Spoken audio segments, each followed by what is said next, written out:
एक जल्लाद, ये जल्लाद शब्द भी उसके लिए कम पड़ रहा है। क्योंकि अगर जो किसी जल्लाद को बोले कि क्या तुम 1 साल की बच्ची को सज़ा दे सकते हो? तो वो जल्लाद भी बोलेगा कि आखिरकार 1 साल की बच्ची की गलती क्या रहेगी? उस टाइम तो बच्ची की समझ भी नहीं होती है और वो इतनी बड़ी थोड़ी गलती कर देगी कि उसे मौत की सज़ा दे दे। तो जल्लाद शब्द उसके लिए काफ़ी ना है।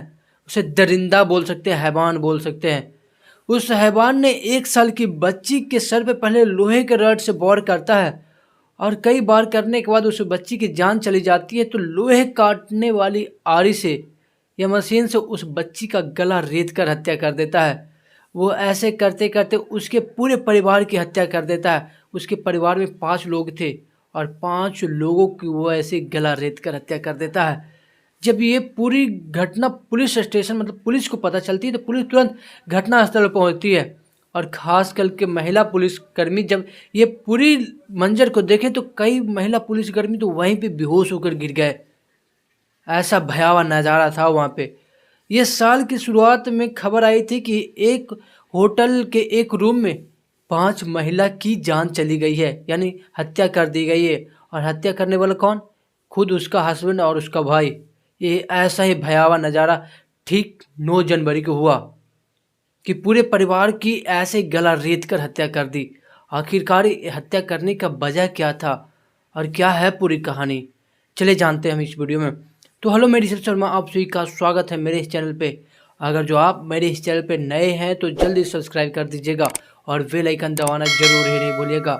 अगर जो आप ये वीडियो फेसबुक पेज पे देख रहे हैं तो फेसबुक पेज को फॉलो और वीडियो को लाइक और वीडियो को शेयर जरूर करिएगा।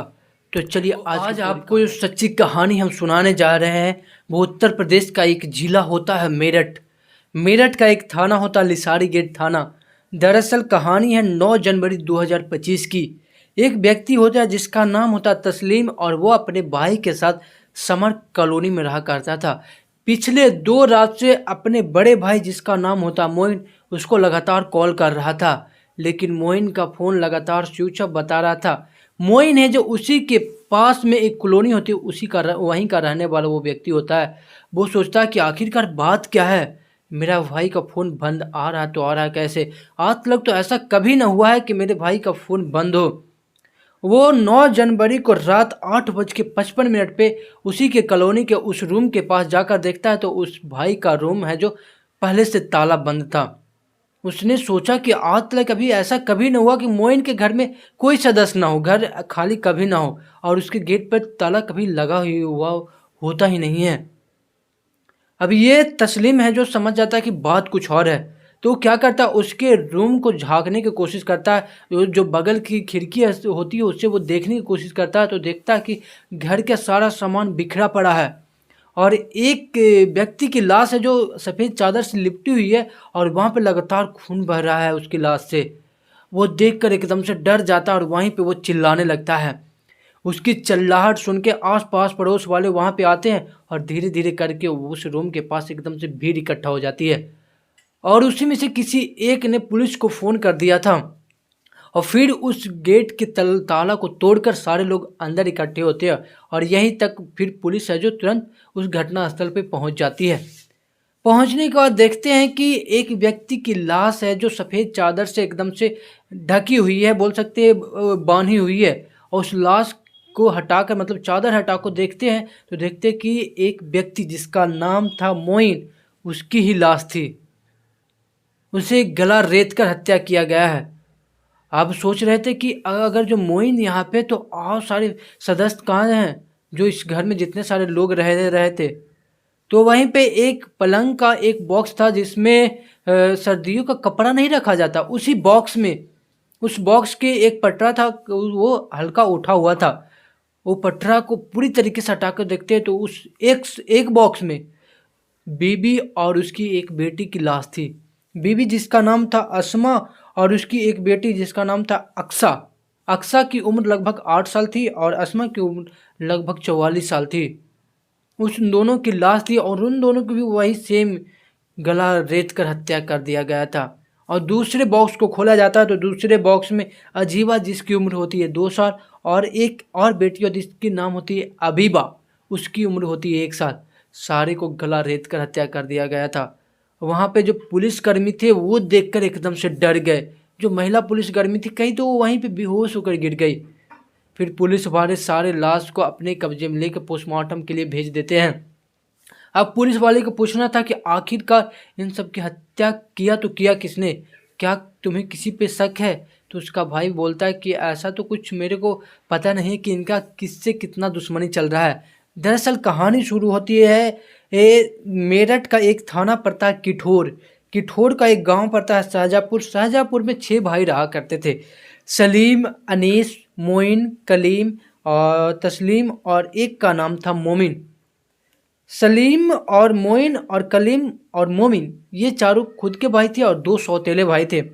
आज से ठीक 15 साल पहले मोइन है जिसकी शादी होती है जाफरा नाम की एक औरत से। जाफरा अक्सर बीमार रहा करती थी और बीमारी के बीच में उसने एक बेटी को जन्म देती है, और बेटी के जन्म देने के कुछ ही महीने बाद उसकी मौत हो जाती है। उसकी बेटी को उसके बुआ अपने पास रख लेते हैं, और उसकी बुआ है जो किठौर की रहने वाली थी। अब मोइन सोचा कि अब दूसरी शादी करनी पड़ेगी, तो मोइन दूसरी शादी करता है नारा नाम की औरत के साथ। और इसके रिश्ते अक्सर खराब चला करते थे। दोनों में छोट-पुट लड़ाइयाँ हमेशा होती रहती थी, और इसी लड़ाइयाँ की वजह से वो दोनों है जो तलाक ले लेते हैं। तलाक लेने के बाद अब मोइन की तीसरी शादी होती है आसमा से। आसमा की पहले से शादी हो चुकी थी, और पहले उसके जो हस्बैंड का नाम था उसका नाम था तीन मोहम्मद, और तीन मोहम्मद से उन दोनों की बनती कभी नहीं थी। और नहीं बनने के बाद ये होती कि घर में अक्सर लड़ाइयाँ ही होती रहती थी, और लड़ाइयाँ की वजह से दोनों में तलाक, और तलाक होने के बाद अब आसमा की शादी हो जाती है मोइन से।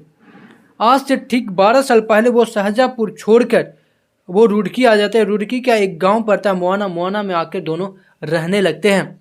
अब रिश्ते अच्छे चल रहे थे, और ये जो मोइन है जो राजमिस्त्री का काम क्या करता था, अब वो मेहनत से काम करने लगा था, और काम करते करते वो अच्छा पैसा कमा लिया। तो वहीं पे वो घर बना लेता है, और घर बनाने के बाद उनकी 3 बच्चियां होती है।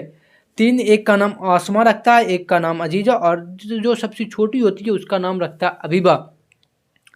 ये जो ये मोइन है उसके साथ एक छोटा भाई भी होता है। उस छोटा भाई है जो वहाँ पे किसी का मर्डर कर देता है, और मर्डर करने के बाद उसे पुलिस वहाँ से पकड़कर जेल लेकर जाती है। उसकी पत्नी जिसका नाम होता नजराना, वो उसे बेल कराना चाहती थी, और बेल कराने के लिए अब पैसे बहुत लग रहे थे, लगभग 4 लाख रुपया। जो छोटा भाई है वो जिस परिवार के जिस सदस्य की हत्या किया था, उस सदस्य के सारे परिवार लोग आके अब मोइन को डराने धमकाने लगते हैं। अब यह कर लेने लगता है कि मैं भी तुझे मार दूंगा। मोइन है जो डर जाता है, वो यह सोचने लगता है कि हम तो कहीं अलग काम करने के लिए चले जाते हैं, मेरे घर में सब अकेले रहते, कहीं पीछे से आकर कोई किसी की हत्या न कर दे। तो मोइन वो तुरंत उस जगह को खाली कर देता। वो अपना घर है जो 6 लाख में बेच देता है, और उसके पास एक गाड़ी थी जो उसे 3 लाख में बेच देता, और उसके पास 1 लाख रुपया पहले से कैश उपलब्ध था। वो वापस वहीं से अपने गांव चला आता है शाहजहाँपुर, जहां वो पहले रहा करता था। गांव आने के बाद उसकी जो औरत थी, जो इसके साथ जो भाई रहा करता था, जो हत्या किया था, उसकी जमानत के लिए उसकी औरत जिसका नाम नजराना होती है, वो 4 लाख रुपये डिमांड करती है। मोइन से क्या वो 4 लाख रुपये मांगती है, लेकिन मोइन है जो क्या करता है, 4 लाख रुपये तो देता है, लेकिन बदले में नजराना का एक प्लॉट वो अपने नाम लिखवा लेता है। यही नाम में लिखा है प्लॉट से कहीं न कहीं दोनों में दुश्मनी हो जाती है, और वो प्लॉट नाम लिखाने पर वहीं पे वो काम कराने लगता है। और काम अभी 1.5 महीने बीत चुके थे, तारीख 8 जनवरी 2025। उस प्लॉट पर वो घर बना रहा था, और पूरी तरीके से घर तैयार हो गया था, और 8 जनवरी को वो घर तैयार होने पर उसने मिठाइयाँ भी बांटी थी, और वो वहीं पास की कॉलोनी में रहा करता था। इससे आसानी होती थी कि पास में ही घर बन रहा है तो वो वहाँ पे अच्छे तरीके से देखभाल कर सकता था। 8 जनवरी को उसने मिठाई बांटी, और 9 जनवरी को खबर आया कि उसके सारे परिवार की एकदम से हत्या कर दिया। फिर पोस्टमार्टम रिपोर्ट आता है तो एकदम से पुलिस वाले भी हैरान थे। ये मोइन के सर पे लगभग 10 से 15 बार लोहे के रड से वार किया गया था, और वही लोहे के रड के वार करने के बाद उसकी मौत हो जाती है। यही तक नहीं, उसकी औरत जिसका नाम था आसमा, उसके सर पे भी लोहे के रड से वार किया गया था, वही 10-15 बार। उसके जो दोनों तीनों बच्चे थे उनके भी, जो 1 साल की बच्ची थी उसके भी सर पे लोहे के रड से वार किया गया था। और इसके बाद उसने समझ गया कि सारे लोग की जान निकल गई है। फिर लोहा काटने वाली या फिर पत्थर काटने वाली आरी से सारे का गला रेत कर और चुपचाप से उस गेट को लगाकर, ताला लगाकर वहां से भाग जाता है। पुलिस वाले के मन में था कि ये तो चोरी डकैती की बात ना होगी। अब चोरी डकैती की बात होगी तो घर में तो ऐसा कुछ सामान था ही नहीं कि कोई चोर आके चुरा सकता है, उसके बाद हत्या कर सकता है। और फिर गेट में ताला कौन लगाएगा बाहर से। अब पुलिस वाले के मन में था कि आखिरकार इनकी हत्या करने के पीछे के कौन है। तो पुलिस वाले को एक शक जाता है नजराना पर। नजराना पर शक जाने के कारण था क्योंकि उसने प्लॉट जो अपने नाम कराया वहीं पे से पूरा मंजर चेंज हुआ था। अब नजराना पे शक जाने के बाद एक और पे शक जाता है जिसका नाम होता है नईब बाबा, और एक और सौतेला भाई था।